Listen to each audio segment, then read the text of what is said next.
Hello my friends, and welcome back to Philadelphia. It is night time. It's flipping freezing. In case you look at my face and go, man, Miller looks cold. He is cold. And look, it's very interesting SmackDown ups and downs, because here's the deal. You know what tomorrow's going to be like for WrestleMania if you're watching this when it goes live, or Saturday I should say. Sunday will be the same, or at least we hope so. Maybe everyone's done with me, like my own parents, which I totally understand. But today, given the madness, we thought we'd come out here. Look, it's completely quiet. It's completely dead because people are actually still watching the Hall of Fame, but because we have videos to do, like, man, we're going to have to just go and get content made, which is the curse. But for all those people that hate this time of year and message me going, oh no, it's WrestleMania time, Miller's going to be all of those goobers. There's no goobers, apart from me, the one goober. But we're still going to up those downs. I said this on the other video we did too. This is one of my favourite SmackDown go-home shows in at least 3 years. And it's a weird thing to say, but obviously we've been coming the last 2 years, and for whatever reason, WWE decided we'd do all our big angles on Monday night for Raw, and then we'll get to SmackDown, and it'll be video packages, then we'll have a little thing here and there. This one felt like, okay, we're not going to do any sort of super serious mega go-home angles for sort of the top main event stuff, but we'll make sure that other things that need a little bit of maybe extra oomph get it. So, what do we start with? Hello, my friend. How you doing, dude? Sure. How you doing, dude? Give me a fist bump. Boom. Yeah, dude. I love you, bro. I love you too, but we'll have to date first. So I actually think, how you doing, dude? It's good. It's all right. We'll bleep it out. We'll bleep it out. It's good. So. Thanks, man. So apparently Philadelphia crowds, they just want to go home. That's how cold it is. I don't want to be in a video. Want to go home. But look, we start with the Kevin Owens show. Whole point is Randy Orton and Kevin Owens are now the best of friends, and they hate Logan Paul. Logan Paul turns up on the screen. We can show it. That's why it's so cool now. Look over there. There's, or is it called Lincoln Financial Field? And there, the Wells Fargo Center where SmackDown was. So when you look at it that way, it's like no effort by Logan Paul whatsoever. But he is where WrestleMania is going to be. So, of course, Kevin Owens and Randy Orton being the best of friends are like, well, we're just going to go there and we're going to whoop your tuchus. Now, it was it's putting a highlight on the United States Championship, which I think is a good deal. Like, all the stuff they've been doing is fine. It's basically been, can we beat up Logan Paul? Can Kevin Owens and Randy Orton exist? But this was just a way, I would imagine, to make you think they are the best of friends, and then we'll get to Saturday or Sunday, I can't remember what day that match is on, and they're going to fall out. And I keep making this prediction every time I talk about it, but I don't know what videos you're watching. I really think we should keep the title on Logan Paul and have the Kevin Owens Randy Orton feud. I'm so into that. It'll be awesome. So later on, we'll just jump forward to that now, because I think it all ties in as a piece. Logan Paul turns out he's walked the 5 minutes back to the Wells Fargo Center. He thinks that Randy Orton and Kevin Owens have gone across there. Grayson Waller and Austin Theory are waiting to jump them, which I also like, because they're the best of friends, and we should absolutely include Pretty Deadly into that trio and make it a fivesome. And, surprise, surprise, Logan Paul gets beaten up by Kevin Owens and Randy Orton. They're getting on at the moment, but what's going to happen on Saturday or Sunday? They'll either hit the stun of the RKO, they go for the pin, the other guy will break it up, they will start to fight, and away we go. So I liked all of this. I really, really did. I thought it was entertaining. I thought it was good. It had, I don't want to call it a show-long storyline, because it was done by about halfway through, but there is something to this match. I think it's going to be super duper fun, so I am indeed going to give it an up. Shout out to the guy that got really mad at me the other day and tweeted me saying, oh, when Miller's live, he's way more negative. It's called being jet-lagged. It means sometimes my energy comes across being less. When we got to the Andrade the Giant Memorial Battle Royal, sometimes Battle Royals on TV, I think, are less fun than when you watch them live, because obviously they're trying to tell you stories on TV, so they make more sense. But I love a Battle Royal live because it's just crazy. To the point, I didn't know that when Omos eliminated himself, or so how it looked, with the Creeds, that this happened during a commercial break. So I go on my phone, like the mega nerd that I am, and I find this information out. Lots of people have asked me, do I think this was a mistake? Yes, I probably do. I don't think you have Omos come back as a surprise and have him fall out the ring by the Creeds. And actually, if you watch the footage, you can sort of see they pull the top rope down too far. And when you're 7'3", or whatever Omos is, you can't stop that. Your momentum is going to take you out. Now, it begs the question, was he going to win the thing, or was he going to get down to the final three? Because I like the fact that Bronson Reed won it. I did. And I also like the fact that it was Bronson Reed, Ivar, and Otis going all big man slapping man meat, especially this one part where Ivar and Otis cross-bodied each other, and you heard the slap noise. I can't make it because my hands got stuff in them. It was great. It was awesome. Maybe a little disappointed that Ricochet wasn't able to win the thing. However, Ricochet got a nice old pop when he came out, and there were lots of boos when he was eliminated. So given that the last few weeks, I feel like the spotlight has been more on Ricochet, even though he did turn up on WWE Speed, which some people reacted to like, oh, it's the worst thing that's ever happened. I like WWE Speed. I thought it was fun. Sounds like a drug. Who doesn't want drugs? Shouldn't have said that. Don't do drugs, kids. It's a terrible thing to do. But I think it all depends on what we do with Bronson Reed now, right? That's the key. In the past, well, I can't even remember who won last year's Andre the Giant Memorial Battle Royal. And even if I did, it was Bobby Lashley. There you go. It didn't matter. It didn't make a difference. And I think we need to, I don't say you need to go this far, but some form of a title shot at SummerSlam or whatever, that maybe even Backlash if you want to do it, just so it gives someone that you want to push some momentum to head for someone else. However, I thought this was fun.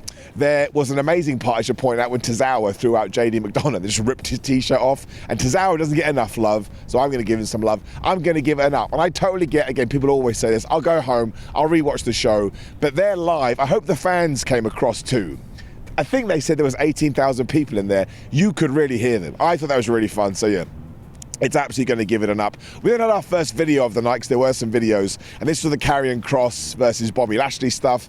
I've told you the last few weeks, really, it's all fine and it's all good, but I definitely think we probably could be doing more with that kind of a stuff. And here Karrion Kross basically said, Bobby Lashley, I don't care that you weren't on WrestleMania last year. No, they can make noise. It's fine. Make as much noise as you want. How you doing? We good? That's the title. All time. Be careful though, if someone rolls you up, you have to give them that belt, remember? Don't forget that. Yeah, that's good. I like it. I like it, man. They're serious about that title. I didn't think it was a real one. But what am I even saying? I said the first time in ages I've lost my train of thought. What actually was I saying about that? But I don't remember. It's okay, it's fine, whatever. Bobby Lashley's upset he wasn't on WrestleMania 39. Karrion Kross doesn't care. This is the point, really. I heard someone describe this really well the other day. A good story is like, this happened because this happened because this happened. Whereas this story is stuffed, well, this happened because something had to happen, so this happened because something had to happen. But it's a Philadelphia street fight, and it'll be all good as far as I'm concerned. Then you got all the Logan Paul stuff. Then we got our first, I call it mini angle of the evening, in the sense Carlito is backstage and somebody, dun dun dun, has taken out Dragon Lee. Now look, I'm not a betting man. I'd bet all my money I have that it was Carlito, and that when we, sorry, what? I thought someone was shouting at me. They would always shout at me. Yeah, see? This is my big thing, right? So what they're going to do is, we'll just speed through this so I actually tell you about it, because it all ties into the next match. It was Zelina Vega versus Elektra Lopez. Elektra Lopez wins that after Dominic Mysterio cast distraction, cast interference, gave Zelina Vega this horrific choke bomb, by the way. Absolutely crushed her. And then just when it looks like Andrade has joined Legado del Fantasma, he turns around, he joins the LWO. We then go backstage. Zelina Vega's all happy, because of course that ties into the past, always like that, when you get payoff for being a long-term viewer. But Carlito, who then has timed this terribly, right? Let's just take it as read that he did indeed attack Dragon Lee. He should have found Rey Mysterio straight away. Oh, Rey, oh no, he's beaten up, pick me. But because Andrade had absolutely, yeah, Progress Wrestling, damn right. I competed there today. I didn't win, but I didn't lose. I think that Carlito now can be like, well, you screwed me once, which did happen last week, and now you screwed me again because you picked Andrade over me, and that means that Dominic Mysterio can get his WrestleMania win back, because of course Carlito can turn on Rey, Dominic can pin him, Dominic doesn't care. That sums up his character perfectly. I liked all of this if it goes in this direction, and Carlito has been so good in this role.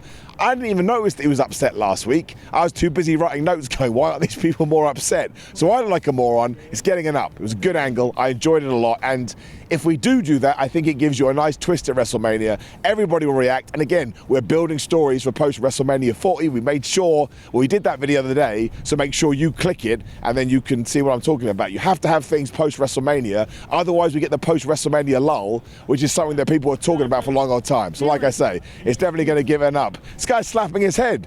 You can walk into the frame should you want, my friend. There's no rules. I'm like, I'm going to do it. I'm going to go over here. What's your name, my man? How you doing? Oh, great. I'm great. I just came from the Hall of Fame. You enjoy it? You had a good time? I had a great time. Unfortunately, I can't stay for the whole deal, but because I'm going to the WrestleCon tomorrow. And you need your energy. I need some energy, yeah. Exactly. You don't have to apologize for that, man. It's your time. You spent your hard-earned dollars, didn't you? Yes, you did. Yes, I did. So you get to do whatever you want to do. I've now Paul Heyman opened the show. I'm glad I got to see his speech. It was good, right? Well, but Kano was also great. Well, we had to make content, so we left before Bull Nakano. But I'm okay. 7 out of 10 is what I say. We then moved on to the Naomi versus Bianca Belair, the Naomi and Bianca Belair segment. Essentially, all they did is, how cool is Jade Cargill's entrance live, by the way?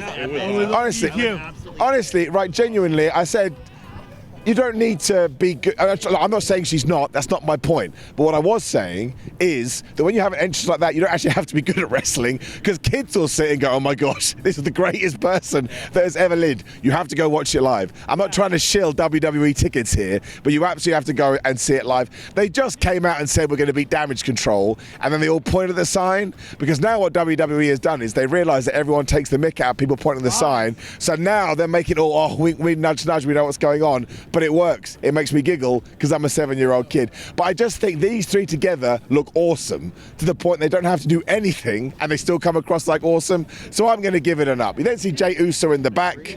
That timed in perfectly. The yeet chants. They're not going to take over the what chants. You didn't do it, damn it, I wanted to yeet. They're not going to take over the what chants, because the what chants are going to be around. They're going to outlive us all. I don't mean to be horrible to the people here, the people watching. We're going to die, and people are still going to be doing what chants. What? No, we're not going to die today. We're not going to die today. I'm talking about the grand sphere of life. We will pass away, and we will be reborn, but people will be still watching. I'm from Canada. It can't happen. You can't die because you're from Canada. Yeah. Dude, like, listen, man, I massively respect the faith you have in this system. I love you too, but man. I just need to tell you. You gotta come to Canada more often and live more. Live more in Canada. Yeah. Man. Yeah, instead of being like, oh. Can you do me a favor? Lucky. Take a science lesson and then we'll talk again. Deal? Deal. Oh. Give me a fist bump. I will Boom. love you forever. No, you're not. Well, you will, because you are going to live forever. So at least we know that. You love Simon. Thanks, man. Oh, you're going to do a selfie live on a video. There you go. Thanks, man. I appreciate it, dude. I've seen you 5 years ago. You still look the same, man. I'll take that, man. I'm an old man now, so I appreciate that, dude. You paid to watch me. It's free. It's free on YouTube. Just like I saw Haku in there. I was like, oh my god. We got worried. We got worried when we saw Haku. We got worried. Talk about dying. Oh my gosh. I was like, holy shit. I had a bruise for a week. Not even joking. We then had the New Catch Republic versus Grayson Waller and Austin Theory. This was just so weak. I care. Don't you bring that negativity into my show, Nancy. But genuinely, I do admit it probably wasn't the right match for this kind of a show. But look, it had an ending that will tie into the tag team match, in the sense that Tyler Bate and Pete Dunne won. But then the Judgment Day came in and they laid out everyone. And I would imagine they did do this because they are not retaining their tag team titles at the weekend. And if I were to hazard a guess, because they're both SmackDown teams, I would imagine either Grayson and Austin or the New Catch Republic will win it. And listen, I'm going to die on this hill. This is the thing I'm trying to manifest into existence. Awesome Truth has to win one set of those belts, man. I need to see everyone going crazy for R-Truth. And so many people, including many people at WhatCulture, like, I don't want to see that comedy ship. I do. I want to see it because I'm a goofy guy. So I'm going to give that an up as well. Really cool Bailey video, just kind of selling her idea that she needs her WrestleMania moment. When LA Knight, I kid you not, right? LA Knight's music hit. He comes out, he gets a mega pop. He just runs through all the catchphrases. He could have just had a phone call conversation with a friend. I care. What are you doing shouting nobody cares? I care a lot. I care so much it hurts sometimes. But honestly, he just did I don't want to call it generic because nothing about LA Knight is generic, but he just did the most LA Knight promo, but he got such a cool reaction and he was so over that I was like, there you go, see? I was like, in that one moment, even if he had lost any spark, it just came back. I love LA Knight, and honestly, LA Knight and AJ Styles have got me into that feud. The home invasion stuff, all the LA Knight turning up last week to SmackDown, everything they did at WWE World when they just started fighting in the crowd. I'm very, very excited for this, and of course, it is going to give it up. Bobby Lashley and his crew then responded to Karrion Kross's crew. They're having the street fight. When we had our main event, Jey Uso versus Solo Sikoa, and this was just a way to let you know as we head into WrestleMania that the good guys are on top. Jimmy Uso appeared magically from underneath the ring. He basically stops Jey Uso from winning, then Solo Sikoa gets the win, and out comes Cody Rhodes, out comes Seth Rollins, and this is the first time, and this is me being a little bit of a nerd, I've got a bit worried that Seth Rollins may actually turn on Cody Rhodes, because they made such a point. I thought it was nonsense. Two things have happened this weekend, right? Triple H said some very interesting things on the Pat McAfee show. I like to think it's a red herring, but here they come out to Cody Rhodes' music, and Seth Rollins is running behind. They leave to Cody Rhodes' music, and Seth Rollins is just in the background. Do not do it, WWE. Don't break my heart.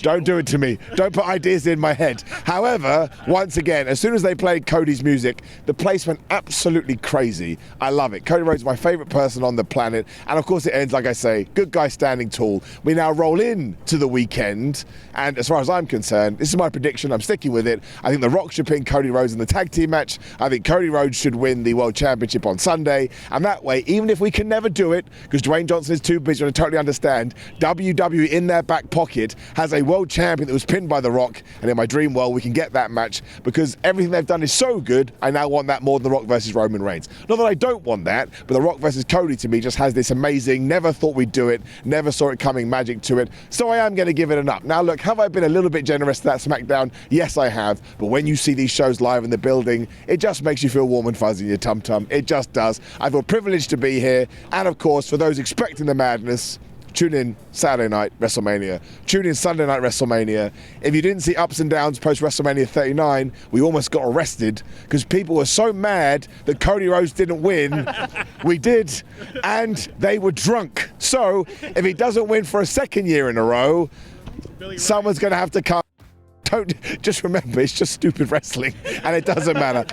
My mother's already not proud of me. She doesn't need a phone call from Philadelphia going, Mum, I really need some money. So let's not do that. It was a good show. I am going to give it an up. Of course, as always, leave me a comment below and let me know, especially what you thought of SmackDown if you're watching it from home, because you will have a totally different perspective. Go and check out all the WhatCulture WrestleMania content. We've got a bunch of videos throughout the weekend. And if you are coming night 1, night 2, and Raw, find us. We'll be around. If it's this cold, the videos will be 8 minutes. And then we're going to roll home, which is not true. I'll be here for ages. Enjoy WrestleMania. That guy just stole my gimmick, so now I have to go sue him. Take care, my friends, and I'll see you soon.